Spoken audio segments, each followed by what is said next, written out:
fraudes que tenían como telón de fondo el misterio y que fueron eso, patrañas, aunque igual de apasionantes. Últimamente hemos dado vueltas a la historia y hoy merecía la pena volver a encontrarnos con un tema francamente interesante e inquietante. Lo hemos querido llamar casas marcadas. Y os voy a contar ese sueño que alguna vez, en algunas noches quizá como esta, a mí me ha venido a visitar en mitad de la noche. ¿Os acordáis de los crímenes del Jarabo, verdad? Hace bien poco, cuando hacíamos un especial sobre ejecutados en España, recordábamos las andanzas de este personaje, genialmente interpretado en La huella del crimen por el sin par Sancho Gracia. Ese hombre que en una noche de verano como esta, por ejemplo, en el mes de julio, asesinaba a 4 personas en Madrid.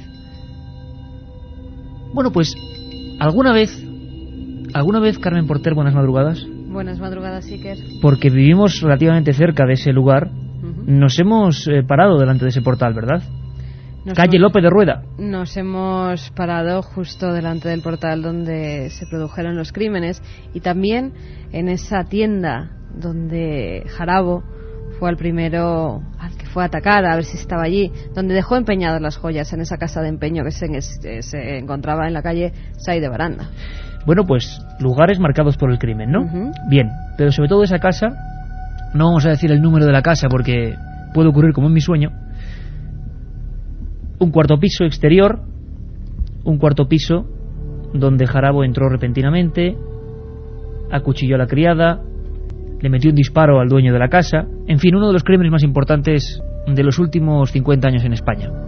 Resulta que ocurrió que esa casa fue adquirida tiempo después y yo soñaba precisamente esta circunstancia. Alguien, por ejemplo ahora, en su cama, pone la radio. Eso lo veía yo en mi sueño y eso era verdad, ocurrió así. Estás escuchando las noticias y alguien en un programa, por ejemplo, de este tipo, te despierta. Estás tú solo en tu cama. Sintonizas un poco más alto y descubres, sí, Lope de Rueda número X, piso cuarto izquierda exterior derecha. Es la casa que tú has comprado, donde Jarabo mató a 4 personas.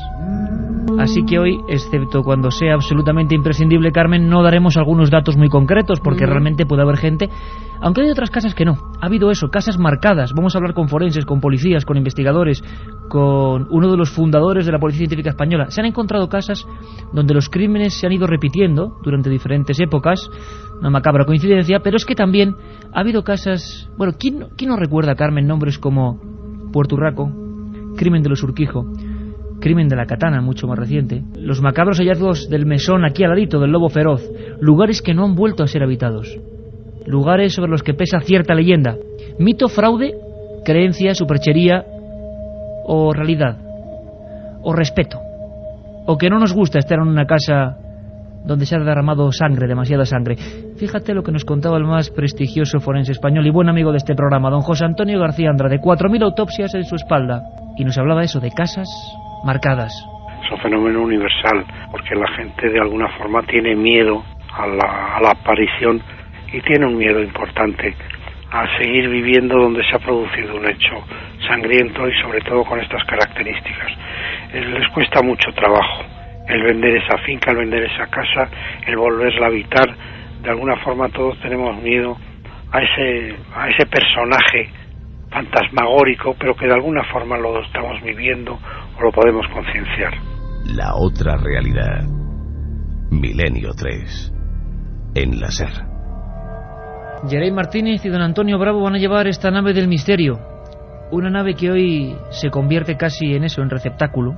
Yo espero que ninguno de los que escuchéis el programa hoy, que ya veis que se envuelve de una tónica muy especial, pues haya tenido la amarga experiencia de enterarse por accidente de que en su lugar han pasado cosas como esta. Vamos a conocer historias que sí, los testigos se dieron cuenta mucho tiempo después que estaban habitando en lugares macabros, en lugares marcados. Se enteraron porque, por ejemplo, acudieron a los archivos, intentaron ver qué demonios pasaba con ese lugar y se encontraron, por ejemplo, con estos cánticos, con yacimientos árabes, con yacimientos mortuorios. Por ejemplo, en Melvez, ¿verdad, Carmen? En Belme de la Moraleda empiezan a ocurrir fenómenos extraños, se excava, como ocurre en esta versión impresionante del Exorcista, el inicio de la película, ¿os acordáis? Y de repente se encuentran, claro, piezas del siglo X de una mezquita árabe funeraria. Es muy habitual que en muchos lugares donde hay supuestos, siempre comillas, por favor, fenómenos extraños, ha habido un pasado de arqueología, de muerte y de crímenes, ¿no? Mira, también en Belme de la Moraleda también se encontraron huesos debajo de ese suelo, huesos muy pequeños, huesos que según los primeros análisis se dijeron que eran de niños. Qué curioso, Iker, en la Casa de las Caras, entre esos huesos no había ninguna calavera. Hoy vamos a hablar de crímenes y de lugares muy concretos, a nivel policial, a nivel forense y a nivel de investigación de lo extraño. Por cierto, no os perdáis el inicio de la segunda hora. Vamos a conectar con Guillermo León y con José Manuel García Bautista, nuestros compañeros que han hecho un pequeño hito, hay que decirlo así. Por vez primera, la Universidad Sevillana, en este caso la Facultad de Bellas Artes, autorizaba con sello, voy a hacer el sonido del tampón, sello oficial, una investigación paranormal, de lo paranormal, una investigación a raíz de una serie de sucesos extraños. También nuestros compañeros han descubierto hilos directos con el crimen. Estamos todos. Y menudas psicofonías, Iker. Vamos a ponerlas. Psicofonías para la segunda hora, tremendo. Bueno, hacía mucho tiempo que no hacíamos un programa puro y duro de lo extraño, ¿eh? Y hacía mucho tiempo que yo no me quedaba tan expectante con una psicofonía, porque ¿sí? Hay una, sobre todo, que es muy dura. No adelantamos nada, ¿no? No adelantamos nada. Lo que sí adelantamos es que estamos todo el equipo. Katia Rocha, Carlos Barroso, ya hemos dicho, Carmen Porter, vuestro amigo Iker Jiménez, y Yaray Martínez y Antonio Bravo. Todos en el estudio 1, en penumbra y dispuestos a iniciar este viaje. Todos muy atentos, amigos. Estéis en el coche, en la cama, en la montaña, en la playa, donde sea, desde donde el punto donde llegue la onda de la cadena SER. Si hay un caso paradigmático en los archivos oficiales de la policía española, policía madrileña, lo hablábamos con el comisario jefe, don José Manuel Sánchez, que nos decía menudo casito, es el de la calle Antonio Grilo número 3. Está aquí al lado, Carmen, aquí detrás de la radio. Una casa como otra cualquiera. Hoy vamos a hablar de casas como otras cualquiera. Desde casas muy humildes, como donde se produjo la mayor matanza de Puerto Urraco, hasta casas absolutamente señoriales, como la de los marqueses de Urquijo. Bien, esta es una más, en plena ciudad. ¿Os acordáis que hace unas semanas hablábamos de un sastre que mató a toda su familia, a cuchilladas, y que salió al balcón con uno de los niños en brazos diciendo tenía que hacerlo hoy? Lo relacionábamos con un tema muy tremendo, el de Humo, el del supuesto planeta Humo y una historia de anónimos. Bueno, eso ocurrió en esa casa y dejamos entrever que habían pasado otros crímenes. Pues sí, otros crímenes, en diferentes épocas, en una misma habitación. Y además la gente denunció que siempre se había vuelto medio loca, que algo le habían vuelto a su mente, algo se había apoderado de ellos y habían tenido que matar. ¿Qué pasó en la calle Antonio Grilo y cuándo ocurrió? ¿Cómo es la ficha de la casa maldita por excelencia en Madrid a nivel policial? Nos lo recuerda Carlos Barroso. Septiembre de 1948. El cadáver apareció en la cama, con traje, corbata y una mordaza. Los zapatos limpios y los ojos abiertos. Solo cuando el forense se agachó junto al camastro, descubrió que la parte trasera del cráneo estaba machacada por un objeto contundente. Probablemente un candelabro. 1 de mayo de 1962. Tenía que hacerlo hoy. Hoy era el día señalado. He tenido que matarlos, ellos me obligan. Desde el balcón, mirando al cielo, el sastre José María Ruiz señala las alturas con un revólver en las manos. En los brazos lleva el cuerpo de su hijo ensangrentado. En las habitaciones de la casa, muertos a cuchilladas y martillazos, su mujer y 5 hijos. Después, se vuela la tapa de los sesos. 17 de abril de 1964. Rufino Vázquez descubre un macabro hallazgo. En uno de los armarios de la casa aparece colgado un niño recién nacido envuelto en ropas ensangrentadas. Nadie ha escuchado nada durante la noche. La madre ingresa en prisión como culpable del crimen. La 1:21, esta noche en la que hablamos de casas marcadas. Nuestros compañeros y algunos buenos amigos de la revista Así son las cosas. Por cierto, Carmen, que tenemos enseguida conexión directa con Manolo Jiménez, el presentador junto al doctor Andrade de ese magnífico programa, hay que decirlo así, Lo que me contaron los muertos.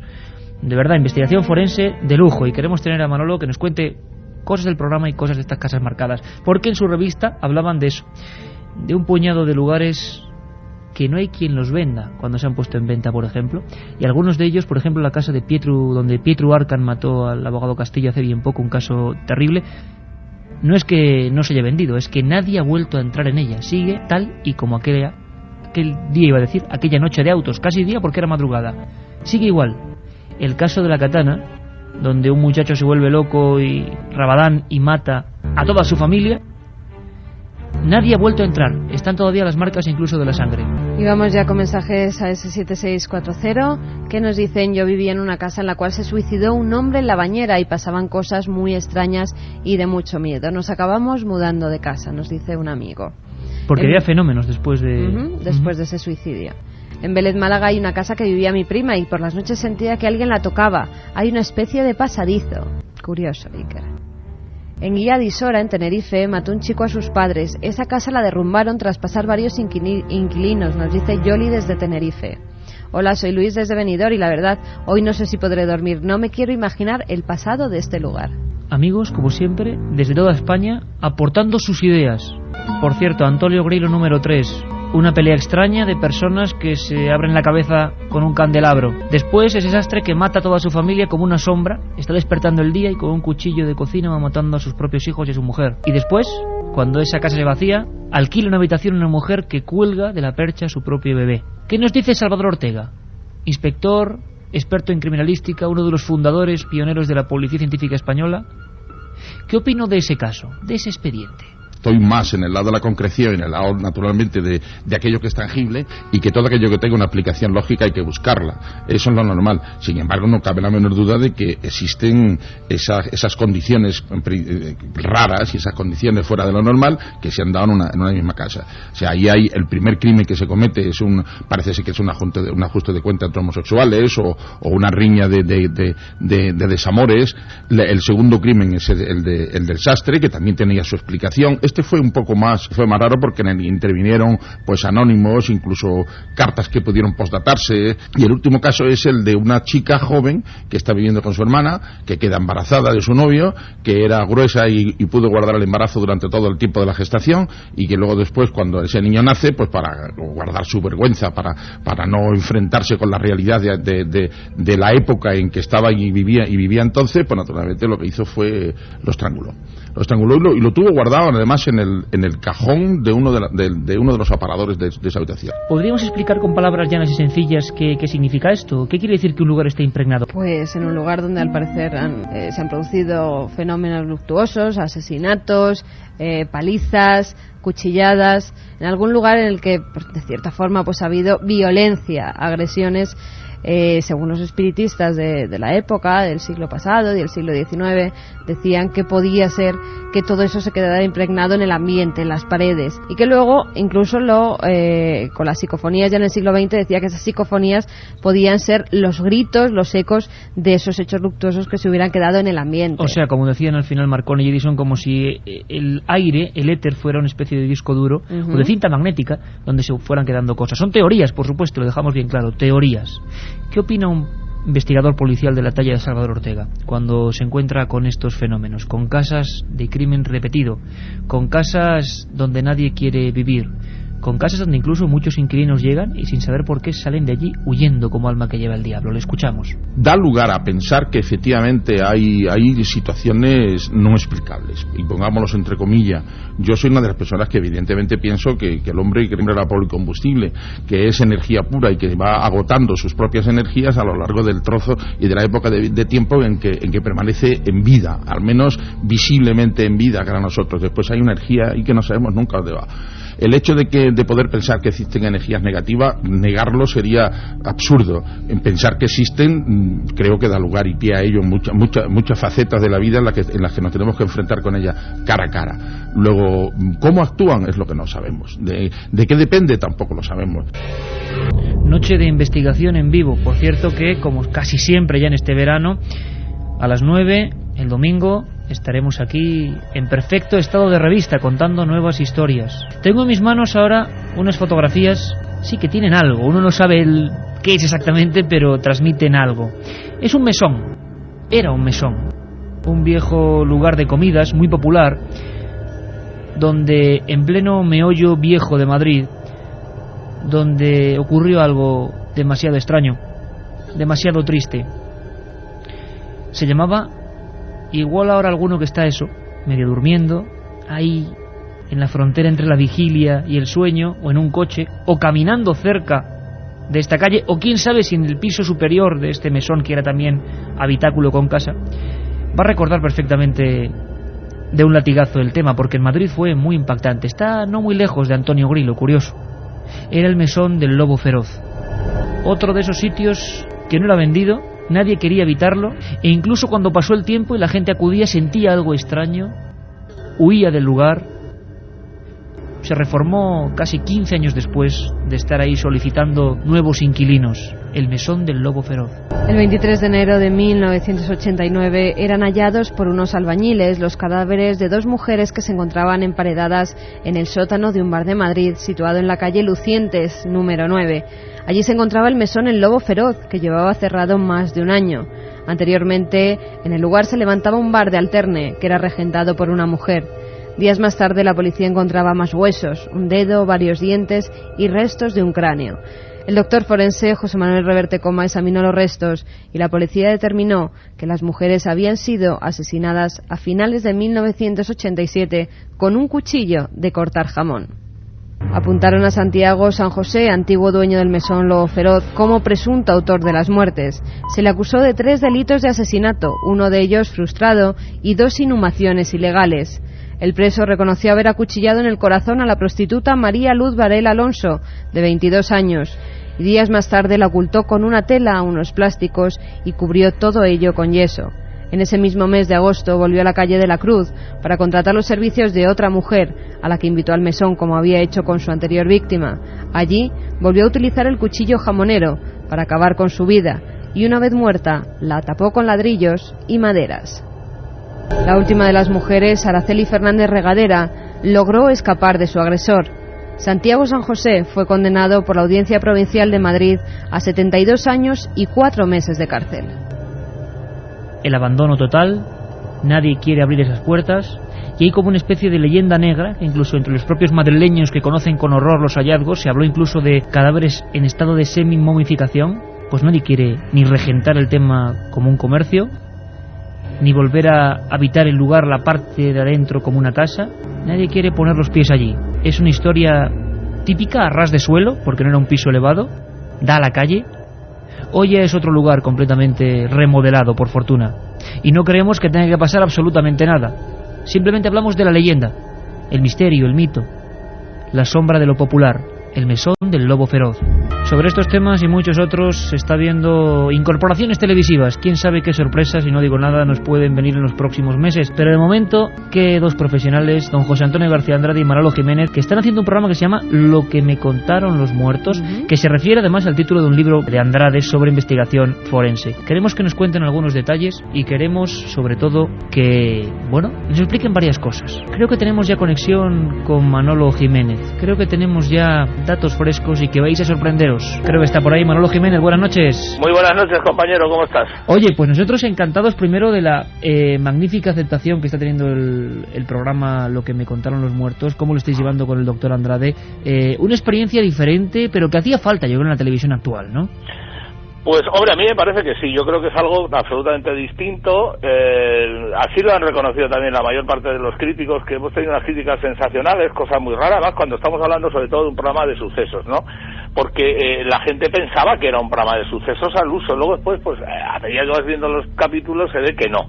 Nosotros hemos querido, bueno, lo que pretendía por lo menos Televisión Española y el BHL, que es el productor ejecutivo, fue plasmar de alguna manera casos que, habiendo sido resueltos y teniendo un asesino conocido y encarcelado, y el caso más o menos, bueno, digo más o menos resuelto porque luego hablaremos de algunos de ellos que no están resueltos, por lo menos el caso de los Urquijo, por ejemplo, no está resuelto son las bellas, ¿no? Pero se trataba de profundizar en la mentalidad de los criminales. Entonces, el B contactó con el profesor García Andrade, el gran maestro en esto de la psiquiatría forense, y bueno, y entonces se puso en marcha el proyecto. Luego pretendieron darle un aire nuevo. Sabes que en España, pues bueno, los programas tienen una estructura más o menos parecida a todos y tal, y aquí se trataba pues de que hubiera una especie de, salvando las distancias y sobre todo por lo que a la edad se refiere también, no solamente en cuanto a la sabiduría, que era más listo que yo, bastante más, Alfred Hitchcock, pues era hacer una serie en el que hubiera un narrador que sirviera de hilo conductor todo el rato a al relato periodístico, yo diría periodístico judicial, reflejar exactamente lo que dice el sumario, ni una coma, ni un punto más ni menos. Y entonces pues me sumé al proyecto y el resultado pues bueno, a mí me parece que es muy digno. Yo pues no sé, espero que a todo el mundo le parezca lo mismo que pienso yo, ¿no? Porque además ocurre, como tú decías, con el caso de los Urquijo, hay ya toda una generación que le suena como palabra casi unida a lo misterioso en el sentido policial. Caso Urquijo, tú hablabas de tema no resuelto todavía, ¿no, Manolo? Pues es un caso que todavía no está resuelto, evidentemente, porque al decir la sentencia misma lo reconoce, dice solo en compañía de otros. ¿Quién eran los otros? Se investigó bien quién fueron los otros que estaban ahí, había alguien más. En fin, que es un caso que se quedará así para los anales del crimen como un caso resuelto solo en parte, porque el pobre Rafi Escobedo, pues como no nos diga algo desde el más allá, a lo mejor, aprovechando que estamos en tu programa, Iker, pues como no venga desde el más allá una voz que nos diga pues con quién estuvo, quién era, o quién le pagó, o cómo sucedió aquello, pues en fin va a ser bastante difícil. Casas marcadas, lugares donde luego la gente no ha querido volver a vivir, y hablábamos de Porturraco, el caso de Pietro Arcan, el asesino de la katana, destacabais varios. Oye Manolo, ¿esto es mito? Ahí entramos en el misterio, ¿esto ocurre? ¿Hay un reparo en volver a habitar casas donde han ocurrido hechos sangrientos? Hay un reparo evidente, claro que sí. Es más, mucha gente, yo vivo por ejemplo en una casa, en una casa de un pueblo, en la que, según dicen, una vez se había ahorcado una persona. No, yo sé que hay mucha gente que le da muchísimo miedo entrar a mi casa, cosa que a mí no me da ningún miedo, porque yo soy de los que dicen que hay que tenerle miedo a los vivos. A los muertos ningún miedo, por supuesto, ¿no? Respeto simplemente. Y entonces, pues por ejemplo, en el caso de Arcan, de Pietro Arcan, la casa de Arturo Castillo, del abogado, pues en aquel caso no se ha vuelto a vender la casa. Es más, nadie ha vuelto a entrar en esa casa. Yo conozco el caso de la katana también. La casa está cerrada a cal y canto, yo la he visto. Estaba allí, estaba en la puerta. El caso, pues, sin embargo, hay casos, que tú decías, el caso de los marqueses de Urquijo. Yo estuve hablando con el hijo de los marqueses. Y entonces me dijo eso, que se quejó amargamente que los medios de comunicación, pues al hablar tanto de la casa, pues que lo que habían hecho ha sido dificultar muchísimo la operación de venta que ellos pensaban hacer, porque es una casa que es tremendamente grande, ¿no? Y es una casa muy poco habitable para una familia normal y corriente, como él pretende que sea su familia, ¿no? Y entonces se quejaba amargamente porque decía, es que ni por la tercera parte de su valor soy capaz de venderla, nadie la quiere. Pero en fin, sí que es cierto que no es ningún mito, cierto reparo por parte de las personas a ocupar casas donde ha habido unos crímenes tremendos. ¿Influye en algo el espíritu de aquellos fallecidos asesinados violentamente, que tratan de que nadie pues viole lo que puede ser su espacio desde el más allá? Pues no lo sé, quizás sí, y eso pues haya una especie de aura, yo qué sé, no sé, eso tú sabes mucho más que yo de estas cosas, pero bueno, ¿por qué no?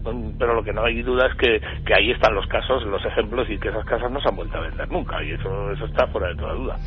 Don Manuel Jiménez, amigo y compañero, un abrazo muy fuerte, y muy pronto nos veremos y haremos muchísimas cosas. Un abrazo, compañero. Fuerte, compañero. La otra realidad.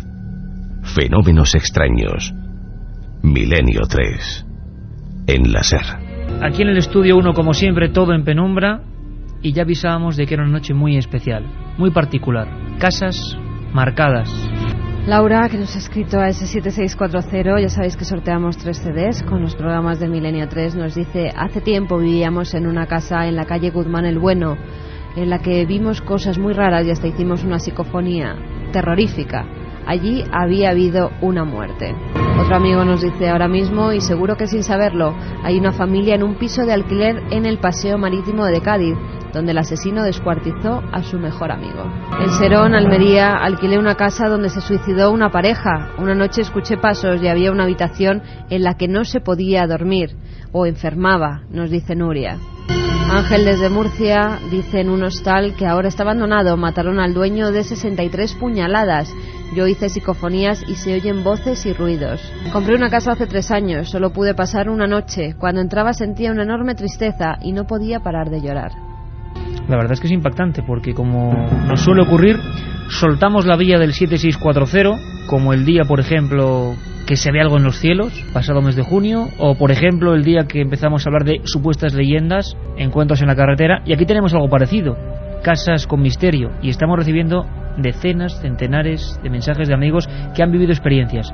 Y Carmen, se te acaba de ocurrir una idea que yo creo que puede ser importante, que me lo escribes aquí en un papel y te digo que sí. Puede ser un buen formato para la próxima temporada, que vamos a empezar como un cañón. Cuéntalo tú a la audiencia. Pues mira, por los mensajes que estaba leyendo y que nos estaban llegando, hay muchísimos casos a los que nosotros ni siquiera podemos tener conocimiento de ellos si no son por nuestros oyentes. Y se me ha ocurrido en un momento que ellos podían servir como de este informadores. Chico del hostal que ha sacado incluso psicofonía, ¿no? Efectivamente, podían servir de informadores a Milenio 3, hacer sus investigaciones, que nos la enviaran y luego entrevistarles a ellos para que nos cuenten sus experiencias. O sea, no nada de corresponsales y de amigos de... Como hacen en Carrusel, ¿quieres ser comentarista de Carrusel? Pues aquí sería de Milenio 3, porque estamos viendo que hay una cantidad inmensa de gente que incluso siente rubor o reparos en enviarnos sus investigaciones, no se atreven, piensan que quizá no pueden estar. Aquí no hay ni niveles ni nada absolutamente. Hay amigos ahora mismo que están escribiendo que dicen que no dan el nivel, que para nada. Queremos aprender de casos que son muy poco conocidos y ocurren en todas las partes de España. Esta próxima temporada, que bueno, nosotros la hilamos ya, pero que empieza en septiembre, sería muy importante. Como lo habéis hecho siempre, pero ahora con más motivo. Por ejemplo, casos como estos. Casas con crímenes donde os habéis acercado y habéis conocido una historia. Nos la tenéis que contar aquí, vosotros formando parte de este equipo. Nos hablaba Manolo Jiménez de uno de los crímenes más célebres. La casa de los Marqueses de Urquijo es una casa inmensa. Es una casa que no se alquila, que no se vende, que se intentó durante años y nadie quería ni siquiera pasar su umbral. Ocurrió uno de los hechos más traumáticos del final, ya no de la transición, pero de unos años conflictivos como eran los 80, los principios de los 80. La extraña muerte había marcado periodísticamente y humanamente a toda esa zona, una zona, sinceramente, de muy alta alcurnia, una casa auténticamente palaciega, pero que, como escuchábamos a Manolo, era imposible de deshacerse de ella, aunque se rebajase a un tercio el precio. Hablamos del caso del asesinato de los Marqueses de Urquijo. Y yo estoy seguro de que mucha gente, sobre todo la gente más joven, no sabe de qué estamos hablando. ¿Por qué un caso, estamos acostumbrados a todo tipo de tropelías, por qué un caso aparentemente limpio, silencioso, o sea, no con una hazaña excesiva, no con descuartizamientos como hemos escuchado, no con una katana, no como el crimen del lobo feroz? ¿Por qué tuvo tanta fama? ¿Qué pasó brevemente, Carmen? ¿Qué teletipo tenemos para contar a nuestros amigos sobre lo ocurrido en esa casa del barrio de Somosaguas?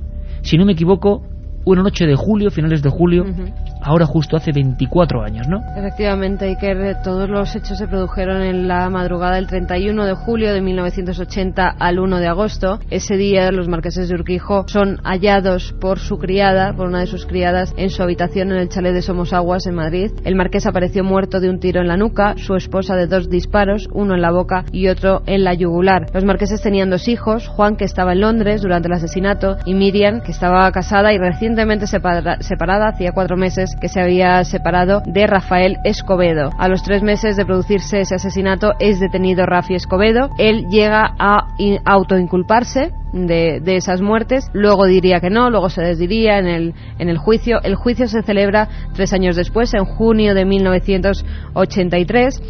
El doctor García Andrade, el médico forense, ya sabéis, es uno de los que le atiende y dice que su teoría es que a Rafi Escobedo le asesinan, que él no muere. Es decir, que Rafi Escobedo en la prisión se ahorca. En el penal del Dueso. En el penal del Dueso se ahorca, absolutamente convencido de que ha sido una cobaya humana, de que hay una especie de hermandad o de grupo criminal del que no sabemos nada, no se les ha inculpado y que son realmente los asesinos. Las fotografías son muy traumáticas porque se les disparó muy cerca de la cara a los marqueses, y a partir de ahí la casa completamente vacía. Y ciertas leyendas sobre ella. Hemos hablado hace unas horas con el doctor José Antonio García Andrade y nos habla de que ese era el supuesto culpable, Rafi Escobedo, pero su investigación, él estudia los cuerpos de los marqueses, él es el forense oficial de esta historia. Su investigación le indica que no, que él no fue el que los mató. Le escuchamos. Yo pienso que no está resuelta. Pues ha pasado ya muchos años, me parece que son 20 años. 20 años son muchos años en la que ya se ocultan, desaparecen, se distorsionan una serie de pruebas que no se van a volver a aparecer. Pero bueno, yo lo dije desde el principio. Yo hablé de la personalidad del asesino. Un asesino pues que tenía esa facultad, ese aprendizaje para matar. Porque de la misma forma que nos tenemos que aprender a peinar, a vestir, pues tenemos también que aprender a matar.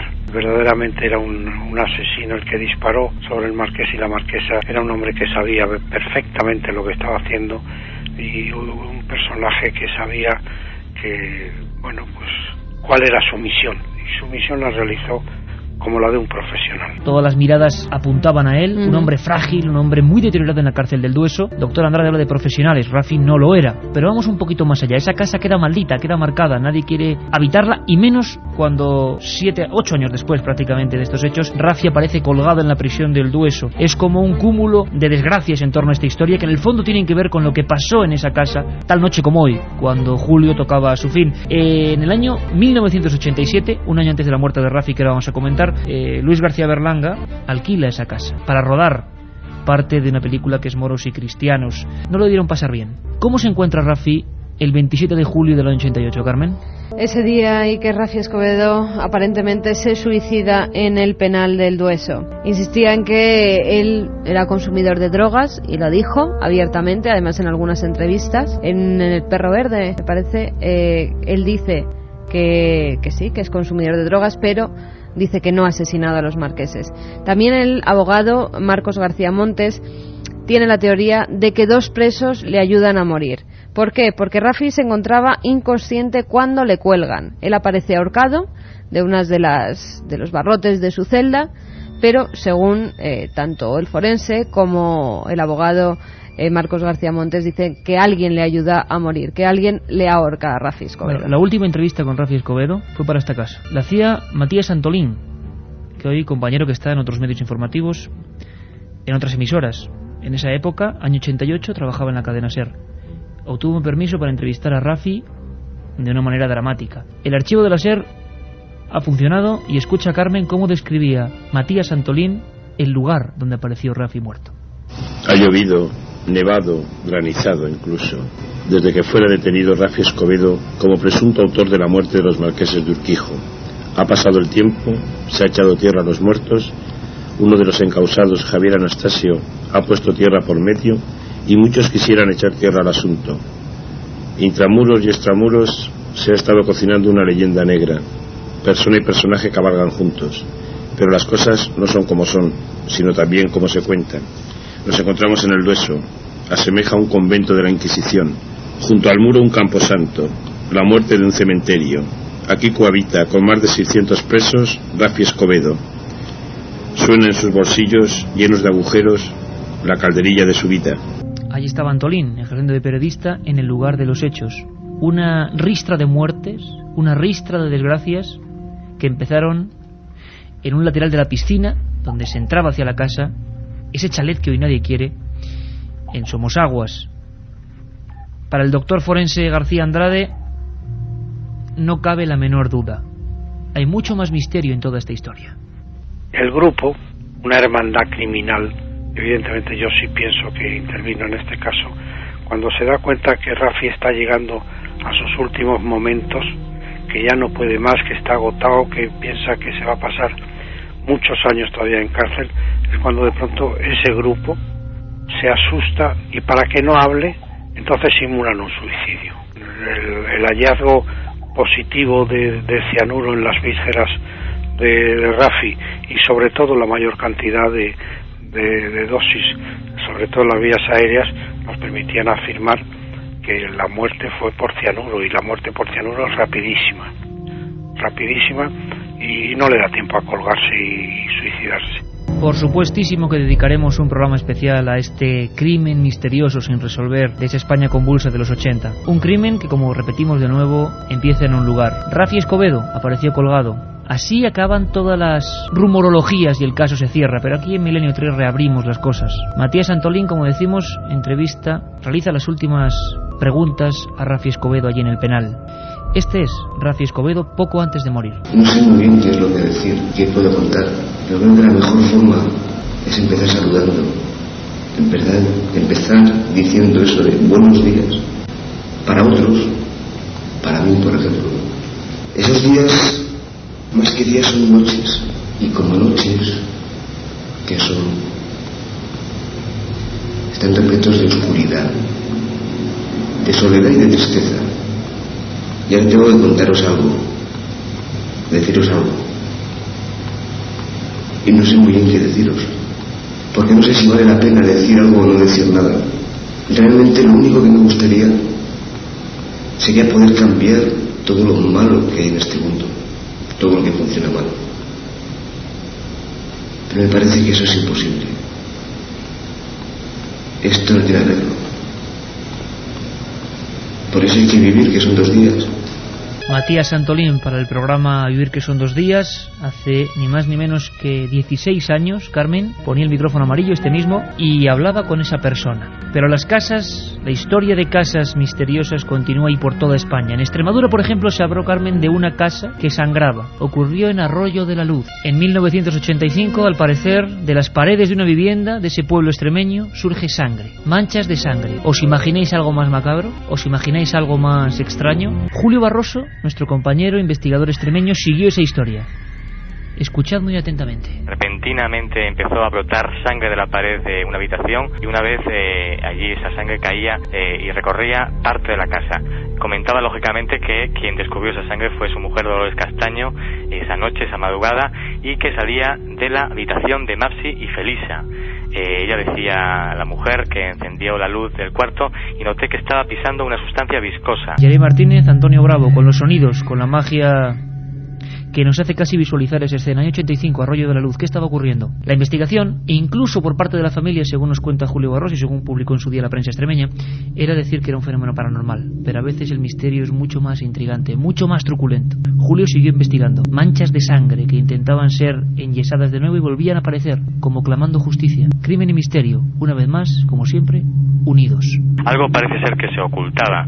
Yo luego, en los años 90, seguí una investigación, un rastro, porque me entrevisté incluso con el propio protagonista. Se vivieron los acontecimientos en la calle Gabriel y Galán número 28, incluso las pistas del alcalde, que también estuvo presente. Unas horas él acudió al lugar con Guardia Civil, que era Gómez Martín, y el farmacéutico Antonio Sanguino, a quien pues le acompañaba también un médico de guardia, Emiliano Clemente Gil. Te di nombres porque toda esta gente lógicamente investigó el hecho. Detrás había algo íntimo que la familia podía estar ocultando. En la segunda hora y un minuto antes de conectar con nuestros compañeros de Sevilla, que traen informaciones muy fuertes, Julio Barroso nos contará el desenlace de esta historia. La casa que sangra. ¿Lo conocíais? Arroyo de la Luz, calle Gabriel y Galán, 1985. Esto como nuestros oyentes que parece que tienen casos cercanos. Damián de Vitoria nos dice: aquí en Álava existe un caserío del siglo XIII, hoy restaurante, y han muerto 3 propietarios en 10 años. Ha sido convento, entre otras cosas. Pasan cosas raras. Qué curioso, de nuevo, Carmen, la repetición de las muertes en un mismo lugar. Ocurre también en Sevilla, donde vamos a irnos después, ¿no?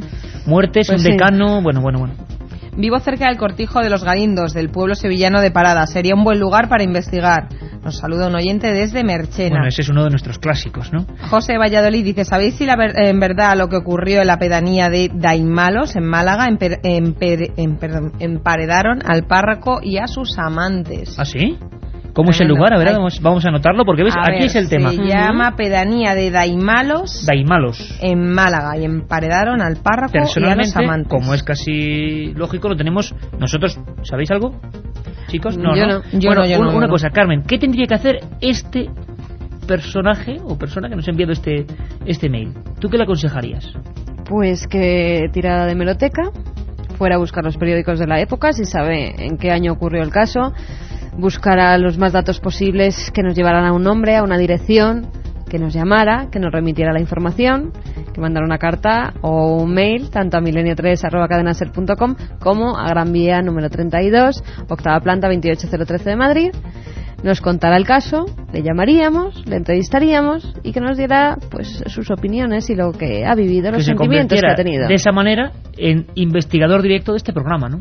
Bueno, seguimos con más mensajes. De Alcázar de San Juan, un oyente nos cuenta que vive en una casita antigua de más de 100 años y está junto a una ermita. Dice que ha vivido muchos casos extraños. Juan de Granada nos dice que en su casa le cortaron la oreja a una persona y se la comieron en tiempos de la guerra civil y que pasan cosas raras. Pero cuántos casos, es increíble, ¿no? Marta de Orense dice: ante casos así, por una vez, creo firmemente que la ignorancia es una bendición. Ni se me ocurre investigar qué ha pasado en mi casa. Oye, interesante también esta teoría, ¿eh? Es decir, casi mejor a veces no saber ciertas ciertas cosas. Sí, yo desde luego, en mi caso, en la casa de mi familia en Cáceres han pasado cosas raras y casi mejor prefiero hacerme un poco la loca. En un pueblito cerca de Madrid existe una casa que cada vez que pasas por su puerta, esta se mueve. Estás y en ella murieron Eso es tres personas. El efecto de las casas. Sí, a mí estos temas me ponen muy nerviosa, porque algo me ha pasado y me pone muy nerviosa. Bueno, dice que han pasado cosas raras, que murieron 3 personas en años diferentes. De nuevo, las muertes que se repiten. Otro oyente nos dice que a 500 metros de donde está trabajando, están actuando los chichos. Eso sí que es paranormal. Bueno, sí, es un poco para darle un poco de humor. Menos mal, sí, además que los pusimos hace bien poco en ese programa de bandolerismo.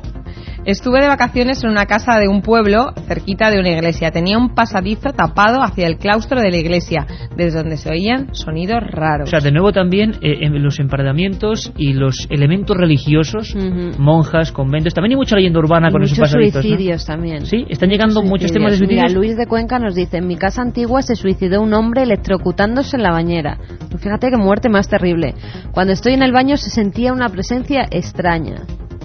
Bueno, hay oyentes que se ofrecen hasta para comprar casas. Que demos algún teléfono si alguna de estas casas está en venta, que le estaría encantado de comprarlas. Mira, la de Belmez está en oferta. Fíjate, Dani de Sevilla tiene un hijo de 3 años y dice que nunca se duerme si uno escucha antes Milenio 3. Pues no sé si el tema está ahí como para un niño de 3 años. Hoy la verdad es que el tema está ¿Será fuerte. él el que no se duerme, no el niño? Bueno, vienen los compañeros de los servicios informativos y luego volvemos con muchas sorpresas, muchísimas. Seguir pendientes. Julio Barroso ha investigado un hecho absolutamente misterioso que copó la información regional en Cáceres. Arroyo de la Luz, las paredes sangraban. Se intentó disimular, pero cuando no se pudo ya se habló de fenómenos paranormales y un entorno de silencio. La investigación de nuestro compañero iba poco a poco dando ciertos frutos. Al final, como vemos y como escuchamos, nos encontramos con una de esas historias que superan cualquier ficción. Cuando yo llegué al farmacéutico, él lógicamente me habló que recordaba haber examinado esa sangre y que los coágulos de sangre a través del microscopio se podía ver que era sangre humana. Y este ya me informó lógicamente de un médico de cabecera que me iba a dar todas las pistas de lo que allí ocurrió. El doctor Pedro Romero era el médico de cabecera de la familia que estuvo en todo el suceso. Parece ser que la niña Felisa había mantenido lógicamente una relación sentimental con un chico del pueblo. Ella había quedado embarazada y eso no iba a quedar muy bien ante los padres y en relación pues a toda la opinión pública de Arroyo de la Luz. El médico de cabecera lo que me comentaba es que ella había abortado además no tendría ni un mes el feto y lógicamente tendría que ayudar psicológicamente también a la joven que tendría unos 14 o 15 años en aquel momento. Y bueno, ella fue auscultada de tal modo que parece ser que se confirma la posibilidad de una interrupción forzada, es lo que comenta el médico y yo escribo en el artículo que escribimos, de la gestación de la joven. Y ahí está posiblemente la versión que yo puedo aportar sobre este suceso que fue convulsivo en la sociedad extremeña. Un aborto, una interrupción del embarazo y una historia terrorífica que acabó convirtiéndose para muchos investigadores en la posibilidad incluso de lo que hablábamos antes, Carmen. Una práctica que parece digna del medievo, de la barbarie, pero que en España ha sido bastante habitual, el emparedamiento.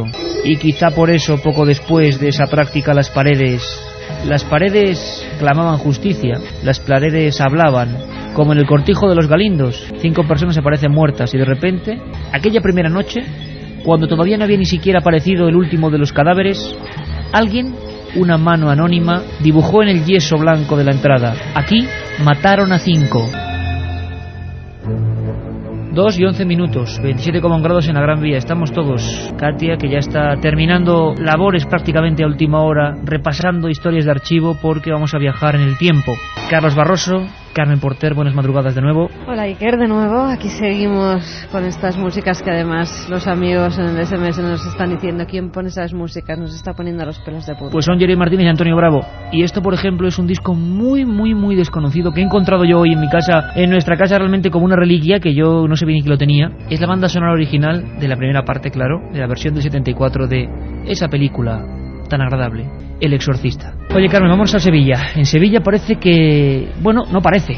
Realmente José Manuel García Bautista, como cabeza visible de nuestros corresponsales, y el compañero Guillermo León, como tantos otros amigos que han colaborado en su día, como Rafa Cabello y tanta otra gente que ha estado trayéndonos historias Yo recuerdo que la primera salida real de Milenio es a Radio Sevilla, hablando de la calle San Luis. Siempre que José Manuel García Bautista interviene en el programa, no sé qué hace este hombre, pero se convierte en una pregunta constante durante meses después. Ahora, por ejemplo, en Estepona, todo el mundo nos preguntaba qué ocurrió en Viandas, qué pasaba con Bellas Artes, qué ocurría en el Palacio de la Diputación, porque se puede decir que la especialidad de nuestros compañeros pues realmente ubican esas casas. Casas, vamos a descubrir, donde siempre hay un nexo con el crimen. Casas, lugares marcados. Sabéis que Milenio nunca os deja con la miel en los labios y que podemos tocar un tema y de repente la gente se va preguntando por qué en 3, 4, 5 semanas, 6, 2 meses puede que tengamos silencio absoluto. Así ha ocurrido siempre, pero siempre también regresamos sobre el tema. Cuando hay más datos, ocurra lo que ocurra, sea verdad o sea fraude. Y esta noche, los datos sobre la mesa. Carmen, Bellas Artes, uno de los últimos documentos, nuestros amigos estaban allí, pasaban una noche y además con marchamo oficial, ¿no? Claro que sí, que era además también todo el equipo de Milenio 3 y Mariano Revilla, el jefe de programas de la cadena SER, pudo estar allí cuando fuimos a hacer el programa del restaurante Viandas. Pues no hay mejor guía que la gente propia de Sevilla, y en este caso fueron José Manuel García Bautista y Rafael Cabello, que nos llevaron pues por toda... Y Jesús Conejero. Y Jesús Conejero, nos llevaron por toda la universidad, donde al parecer ellos ya estaban investigando porque pasaban cosas raras. Yo me acuerdo de unos viejos archivos, una pintura misteriosa que al parecer aparecía y desaparecía, las taquillas de hierro, de esas que estaban todas medio abiertas. Decían por las noches los vigilantes que se oían los ruidos de esas taquillas abrirse y cerrarse.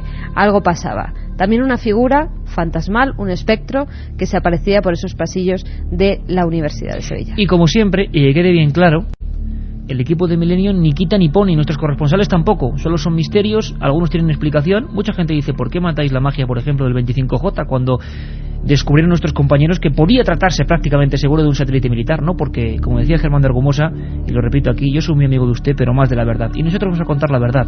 Si de momento no podemos llegar a ella, dejamos la cosa en pendiente y continuamos. Los sonidos son siempre la base de Milenio. Sonidos como estos, cuando el equipo de José Manuel García Bautista y Guillermo León instalaban videocámaras en esa noche de vigilia, noche de misterio, amigos todos atentos. Bueno, pues este era el sonido, el latir de ese momento. Todo grabando y pasaban cosas. La cámara ha registrado un movimiento de algo neblinoso, algo etéreo, que girando la esquina ha seguido en dirección a lo que es vamos a llamarle la nave central de la cripta, ¿no? En dirección precisamente hacia donde los testigos dicen haber visto esa sombra espectral que identifican con Cecilia Bob de Faber y Fernán Caballero. ¿Dónde queda?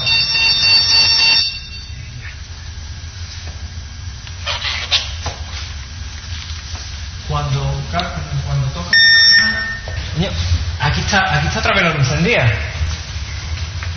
Aquí. Y un mensaje que llega especialmente para Antoni y para Geray, ¿no? Preguntándoles por algo del estudio. Ellos son los técnicos y siempre están por el estudio. Pues sí, además un mensaje inquietante que yo me he quedado alucinada al verlo, como surgía en la pantalla. Un amigo que no firma nos dice: ¿habéis encontrado ya a ese pintor emparedado en el estudio 1 de la cadena SER? Imagino que será una broma, claro, para vengarse de nuestros amigos con lo que están poniendo hoy de músicas. Me imagino.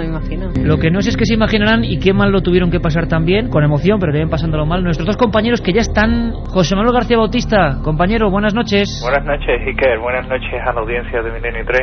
Como siempre, encantados de que vuelvas a esta que es tu casa. Oye, ¿cómo os encontrabais en ese momento en que empezaban a saltar las alarmas? Más de una vez te ha pasado, ¿no? Pero ¿cómo era ese momento en Bellas Artes? Pues realmente inquietante, Iker, porque tú sabes lo grande que es aquello. Tú has estado con nosotros investigando allí y realmente cuando, te ves azotado por un sinfín de sensaciones y te estás enfrentando a algo que desconoces, que realmente no sabes por qué está sucediendo, y lo grande que es aquello, todo en oscuridad, todo en penumbra y saltando alarmas, recogiendo cosas, ¿no? Con las cámaras, pues tienes una gran inquietud, y rozando con el miedo, pero hay algo que te impulsa a seguir, ¿no? Y a seguir investigando y a seguir enfrentándote con el misterio.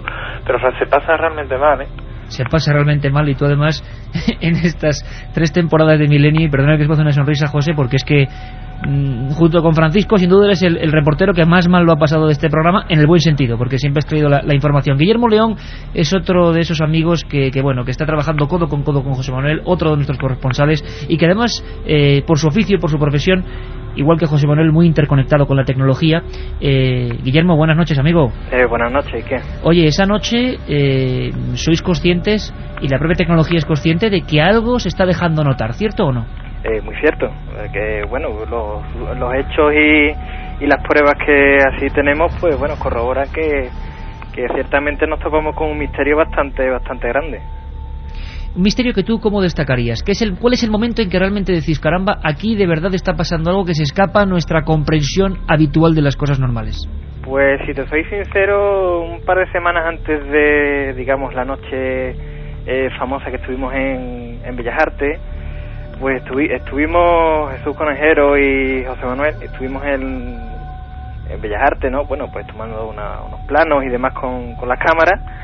Y hubo un momento, bueno, que estuvimos en la cripta, en el Panteón de Sevillanos Ilustres, y bueno, creo que tenéis por ahí el documento sonoro, no sé si lo pondréis, en el momento que está José Manuel indicándome, pues bueno, una situación donde íbamos a poner unas cámaras, ¿no?, de infrarrojo, y parece que en ese preciso momento el fenómeno, ¿no?, el misterio parece que estaba esperándonos, ¿no? Y por nuestra pantalla de la cámara, pues apareció un ente, un ser etéreo, ¿no?, que cruzaba prácticamente la bóveda de la cripta. Así de claro. Así de claro. Ahí, bueno, pues nos quedamos un poco bastante impactados. José pues salió corriendo a ver qué es lo que veía, y bueno, estábamos completamente a oscuras. José no veía nada de nada, y yo veía lo que veía a través del visor de la pantalla. Miedo sí, pasamos, pero bueno, allí nos quedamos como dos valientes. Oye, José Manuel, vamos a ver, lo que hay que advertir a la gente es que este asunto, y ojalá sea desde Sevilla, motivará una investigación especial, porque seguís teniendo en el congelador muchas investigaciones, los nombres son míticos ya, San Luis, Viandas, Diputación, pero en este caso incluso hay, y es lo que queremos contar hoy, una conexión de nuevo con un lugar donde han pasado cosas raras, a veces luctuosas, y el misterio, en este caso la psicofonía. ¿De nuevo esa ecuación vuelve a surgir, José? De nuevo, Iker, porque sin saber cómo, tú sabes que la psicofonía es, bueno, un fenómeno caprichoso.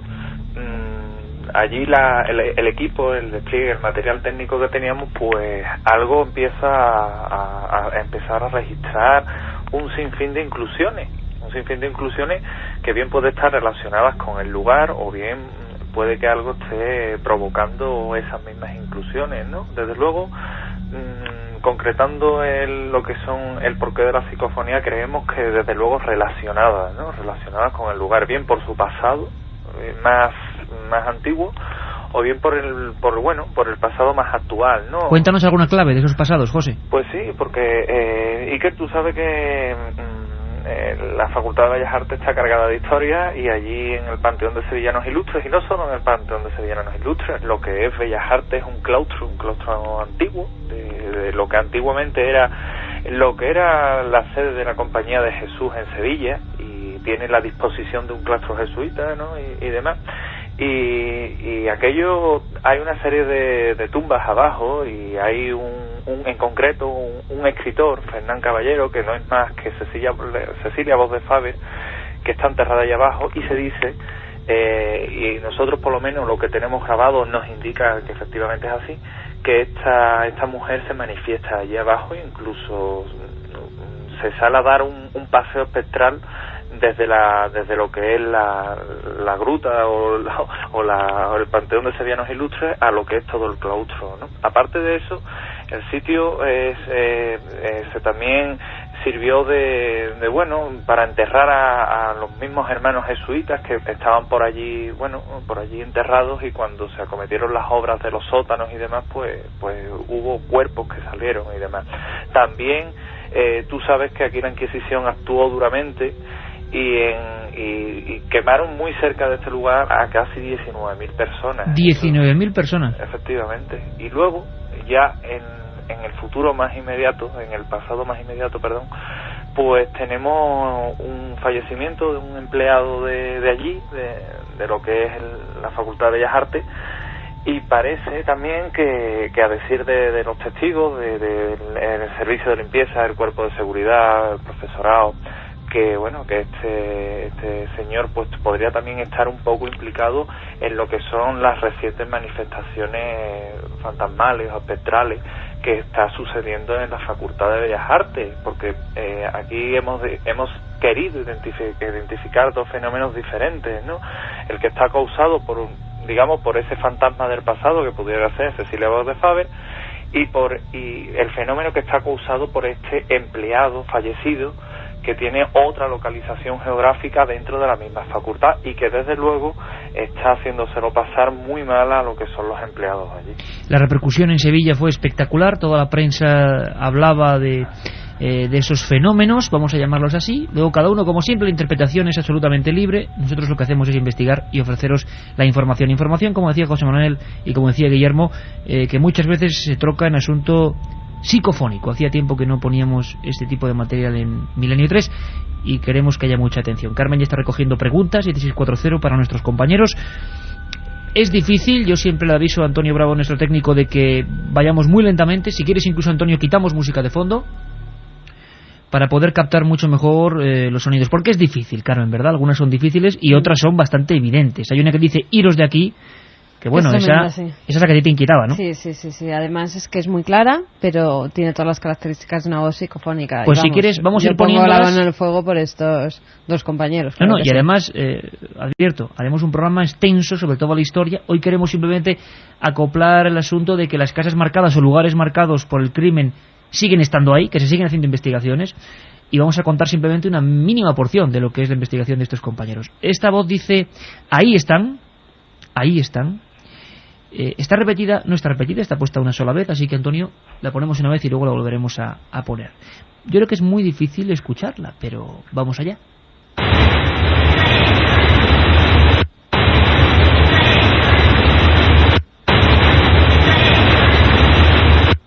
Ahí están. ¿Tú lo oías, Carmen? Era como una voz de niña o algo así, ¿no? Sí, que se mezclaba además con el ruido de la grabadora y parecía un susurro. Ahí están. Por eso, niña. Un susurro. Y la gente dirá, bueno, casi no se oye. Bueno, esperaos lo que viene. Guillermo, sí. ¿Ahí están? Ahí están. Y bueno, lo sorprendente de este tipo de psicofonía es que, como bien decís, ahí parece que es una niña, ¿no? También nos encontramos después con unas psicofonías como si fueran unos llantos de un niño. Y bueno, y la más clara que la que comentáis vosotros, y algunas más que bueno, que son bastante bruscas, ¿no? Es un fenómeno bastante extraño. Por ejemplo, lo que vamos a escuchar ahora, amigos, y la gente está ya, me gustaría saber también qué oyen ellos, porque siempre que soltamos a la interactividad de la gente una psicofonía, hay diferentes interpretaciones. Pero ahora sí que vamos a prepararnos bien, porque esta nos ha sorprendido mucho, y sobre todo, como decía Guillermo, por la irrupción casi violenta. Primero una voz que dice ahí están, lo que significa que sea lo que sea, y cada uno que ponga su adjetivo, parece que hay alguien que está siendo consciente de que alguien está entrando, profanando un lugar, ¿no? Y además, perdona ahí que me interrumpa, ¿no? Además el fenómeno parecía que interactuaba, ¿no? Porque claro, escuchamos ese tipo de psicofonía, ¿no? Diciendo ahí están, allí estábamos José y yo. Es decir, que había un contenido que se adaptaba a la absoluta realidad de lo que estaba pasando en ese momento. Exactamente, porque también hay otras psicofonías que preguntan dónde vais. Entonces, y después el hecho de que tenemos registrado en vídeo, pues la aparición de ese supuesto... lo que sea. Exacto, pues da un poco más de misterio al asunto, ¿no? Bueno, pues imaginaos, amigos, y yo estoy seguro que eran, cientos de miles de amigos en toda España, están poniéndose un poco en la carne de gallina, no lo dudo, de Guillermo y de José Manuel en aquel momento. Menos mal que las psicofonías no se suelen escuchar en el lugar de los hechos, más que nada por la sugestión que pueden provocar, porque ahora me analizáis la voz, ahora lo comentamos y lo comenta la gente también, Carmen, porque el mensaje es clarísimo. Después del ahí están, una voz mucho más brusca, más truculenta, más violenta, más amenazante, dice ni más ni menos, iros de aquí. Escuchamos.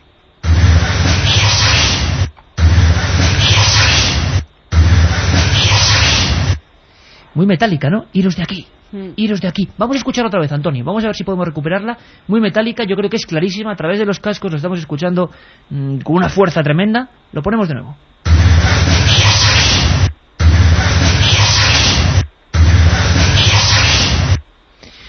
José Manuel. Tremenda, ¿eh? Tremenda. ¿Con qué, por cierto, con qué? Porque la gente le está preguntando, Carmen, ¿con qué tecnología se ha sacado? ¿No? Si analógico, digital, ¿con qué exactamente estas habéis obtenido? Esta en concreta en en analógico, con lo que son grabadoras de microcassette, con el micrófono totalmente independiente de lo que es la grabadora y convenientemente aislado, con lo cual tú sabes que se garantiza en cierta forma que el sonido, bueno, está bastante amortiguado en lo que es el soporte magnético de la cinta, para que, bueno, evitar que haya grabaciones accidentales. ¿Lugar exacto, José Manuel?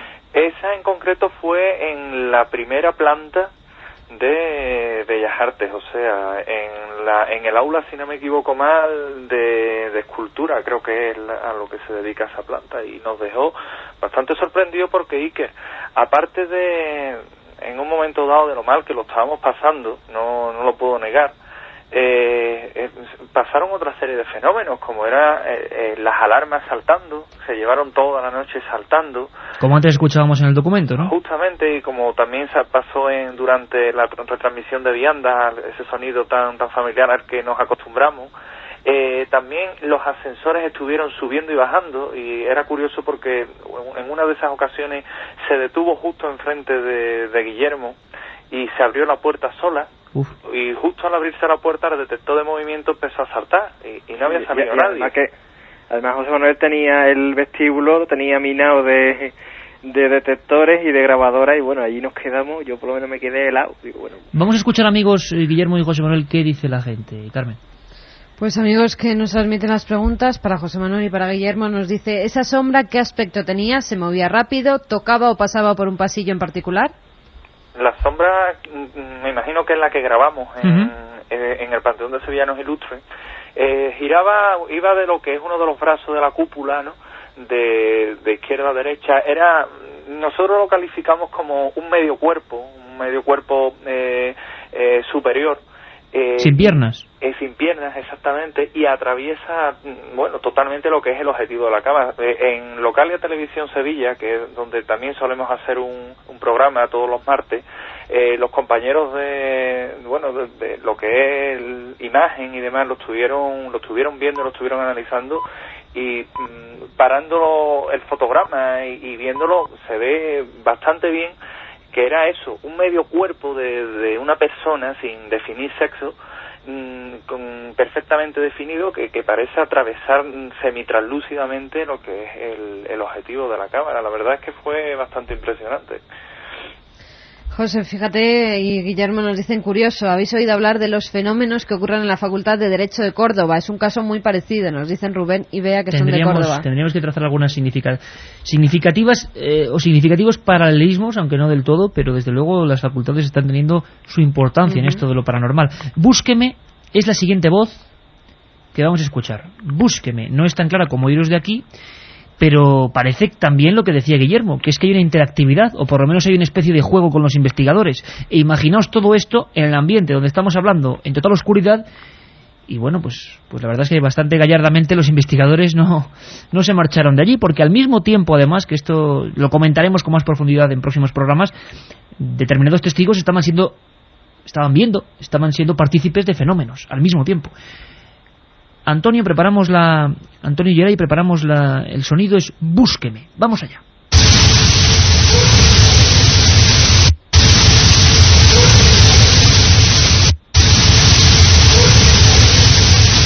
Mucho más difícil de escuchar, pero parece un niño, a mí me ha parecido un niño que dice Búsqueme, de repente, una mujer. ¿no? Búsqueme. A mí me ha parecido voz de mujer. Antonio, ¿podemos recuperarlo otra vez? Búsqueme. Claro, lo que pasa es que el sonido de fondo es fuerte. Búsqueme. Vamos a ver si lo escucháis ahora.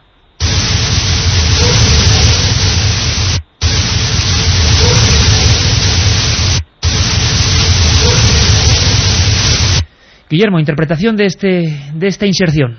Pues ¿crees que está identificada como Búsqueme? Sí, yo creo que habla por sí sola. Lo que pasa es que, hombre, es un poco difícil de hacer al oído, pero no tiene... Claro, aquí por cascos lo oímos fenomenalmente, pero sí. En receptor no sabemos cómo saldrá.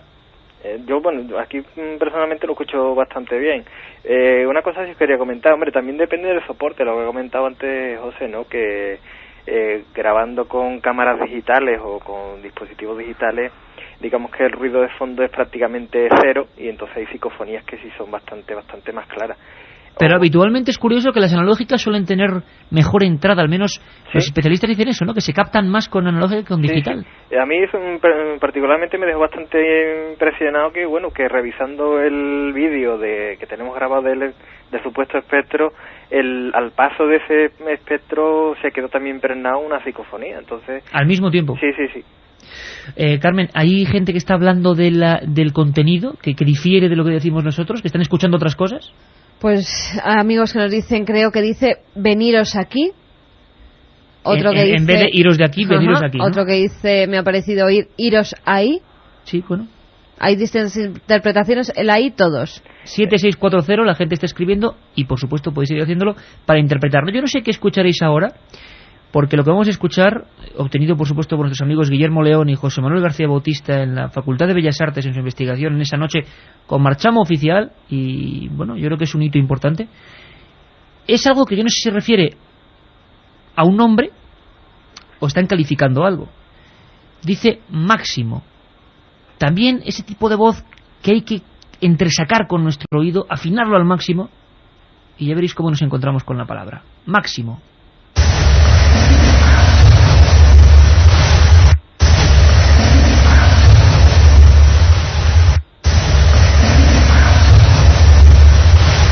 Muy difícil de escuchar, ¿verdad? Máximo. Sí, pero yo antes escucho algo. No sé identificar lo que es, pero antes pero esta voz es completamente distinta, ¿no? Y como un poco atormentada. Máximo. Vamos a ver si lo escuchamos con ese tono exactamente. Máximo.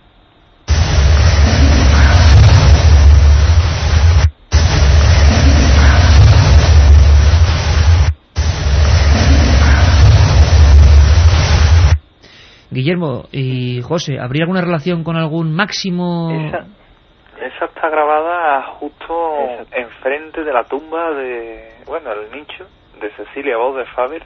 Te puedo garantizar que totalmente a oscuras, con la brújula bailando alocadamente de norte a sur, una alteración magnética impresionante, un frío que recorrió la espalda de Guillermo y mía impresionante. Un latigazo de bajada de temperatura. Sí.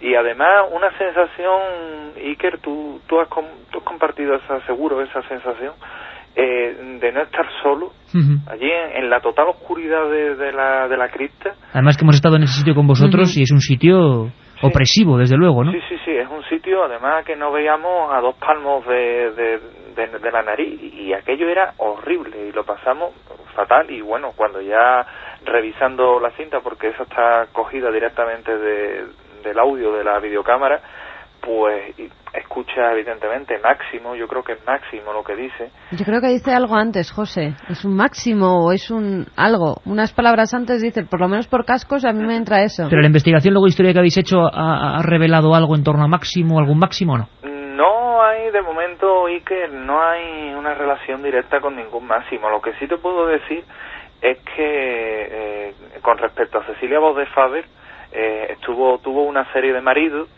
y allá donde dejó a un marido enterrado pasa algo raro, y eso sí nos ha llamado la atención. Es una cosa extraña. Pasó en San Luis, pasó en las cercanías de Vianda. Actualmente estamos con otro caso y también está relacionado con esta señora. En su tumba también pasa este tipo de fenómeno, y realmente eso sí nos tiene intrigados. ¿Qué podríamos saber en medio minuto de esta mujer que puede interesar a la gente que no conozca nada de su historia? Pues realmente fue un poco una historia rara y una historia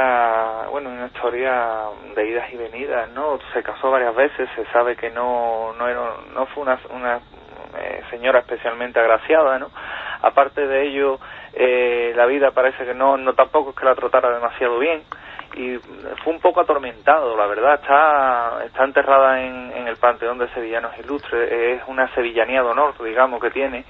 Y la verdad es que lo que más destacaría de su vida precisamente fue eso, que fue una vida que quizá fue un poco atormentada. Un poco atormentada, ¿no, José? Pues fíjate, hay amigos que no han entendido máximo.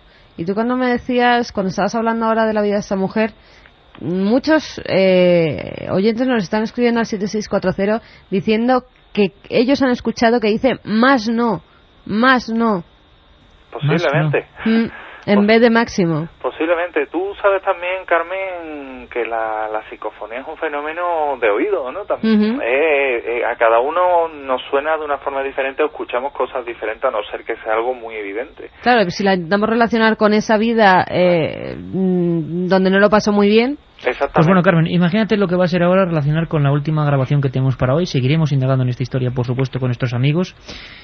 Y lo haremos en vivo, como lo hicimos en aquella ocasión. Nos hablaban desde allí. Iker, Sí, José. Permíteme que te interrumpa, No. perdona. De todas formas, como veo que el tema está muy muy de acuerdo a lo que estamos tocando esta noche, en Sevilla hay un caso que desde ya te espera. ¿Tú sabes cuál es? Claro. Y que podría incluirse perfectamente en las casas marcadas, ¿no, José? Exactamente, porque hablamos de él en aquel especial fantástico que hiciste de Noche de Miedo, en las que contamos una serie de historias, y bueno, ya tenemos luz verde. Ya si quieres, otro día pues avanzamos algo más, incluso cuando lo tengáis a bien pues se hace algo, pero ese caso que sepas, Iker, que ya te está esperando. Pues José Manuel y Guillermo, os agradecemos muchísimo. No os vamos a decir salid de la antena, porque eso ya os lo dice esta voz. Eso ya os lo dijo a Guillermo y a José Manuel. Esta voz, que es la última que vamos a escuchar hoy, aunque luego me gustaría, Antonio, recuperar de nuevo la de Iros de aquí, que es la más fuerte y la que ha espantado a todo nuestro público, y que, como siempre, ya sabéis que nosotros precisamente de las psicofonías no abusamos, simplemente si son un elemento que permite comprender algo más o acercarnos a una historia, pues ahí están. Pero creo que en estos 250 programas solo hemos hecho un programa sobre psicofonías íntegramente. Bueno, ahí están y cada uno opine exactamente lo que quiera. Nosotros no tenemos ningún tipo de sabiduría sobre esto. Es un material que interesa al ser humano, que inquieta al ser humano, a nuestro hermano el hombre, y por eso lo ponemos. La última voz, obtenida por nuestros amigos, dice salid. Es como las demás. Muy difícil de entresacar, pero está ahí, con una rotundidad inquietante. Salid.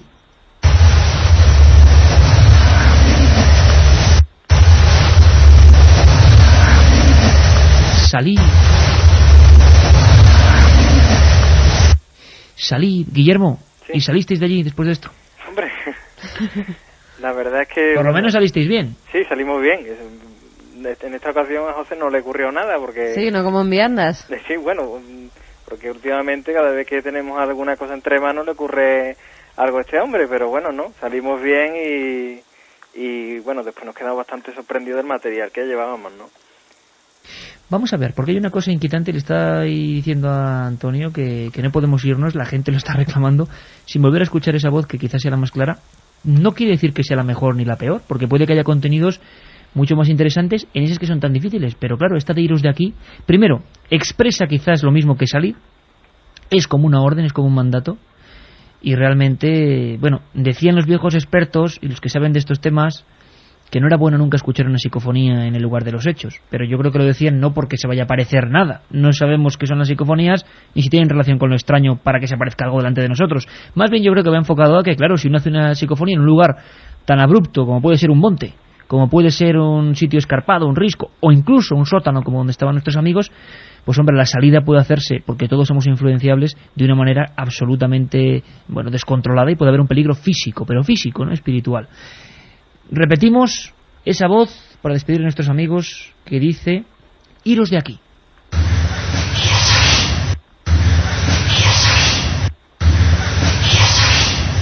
Bueno, a mí no me cabe la menor duda de que es la voz de una mujer. Una última cosa, Iker. Nos están preguntando muchos amigos la grabación que nos habéis enviado, José, Guillermo, donde vosotros estáis poniendo las alarmas. Dicen que oye claramente la voz de una mujer en voz baja diciendo algo. Pero ¿había mujeres allí que puedan el susurro de esas mujeres? Pueden que fueran otras las compañeras de nuestros amigos que estaban allí, ¿no? Claro, puede ser. Porque aquello eran grabaciones prácticamente en vivo, ¿no? En directo, entonces claro. Es posible. Yo los quería puntillar una cosita muy breve. Y era que, bueno, lo que comentó antes José, que, bueno, en Bellas Artes nos hemos encontrado con dos fenómenos, uno que es el Panteón y otro que es, digamos, en la parte de la facultad, ¿no? Esta de Iros de aquí, lo que comentábamos al principio, para mí es mucho más violenta porque obedece a un fenómeno que se está dando en la parte, digamos, en la primera planta y las plantas superiores de la facultad, y obedece a otro tipo de fenómeno totalmente distinto, mucho más, digamos, violento, como sabemos por historia y por otros hechos que han ocurrido allí. Y bueno, otro que es el que ocurre en la cripta, que bueno, yo creo que no tiene mucha relación con este. Dos historias completamente con espíritus, no espíritus espectrales, sino espíritus de contenido, de tinte muy diferentes, ¿no? Dos historias que se entremezclan en un mismo edificio y que nuestros compañeros siguen investigando, como todo lo que hacen. Mucha gente dice, oye, ¿qué fue de aquello? ¿Qué fue de Viandas? Nuestros amigos no abandonan jamás una historia y hay nuevos datos, nuevos documentos, siempre están recopilando información y aquí lo conoceremos, y cada cosa cuando sea, ¿verdad, Carmen? Y en su punto. José Manuel García Bautista, Guillermo León, como siempre, amigos, un placer.